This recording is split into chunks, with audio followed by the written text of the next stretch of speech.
মির্জা গালিবের একটি চমৎকার উক্তি পড়ছিলাম,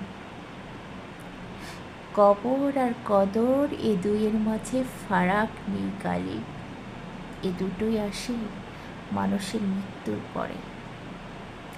আসলে আমরা থাকতে কাউকে মূল্যায়ন করতে পারি না, কথাই বলে না, থাকতে কারো কদর করতে জানি না।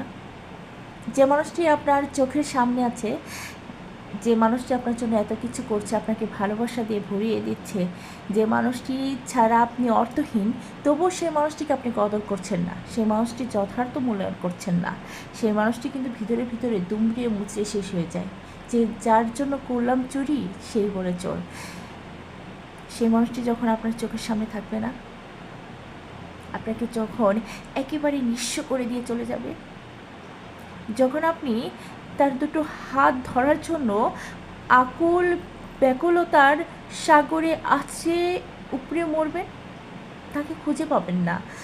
সে মানুষটি আপনার থেকে হাজার হাজার মাইল দূরে বসে বসে আপনাকে বলবে, একদিন তো আমি তোমাকে ডেকেছিলাম, তুমি তখন আমাকে সাড়া দাওনি, আমি তোমাকে অনুনয় বিনয় করে আকুতি মিনতি করে সবসময় তোমার পাশে থাকতে চেয়েছি, তুমি আমার কদর করনি। আজ যখন আমাকে সমস্ত যন্ত্রণা থেকে বিধি মুক্তি দিয়ে দিল, তখন তুমি আমাকে খুঁজছো।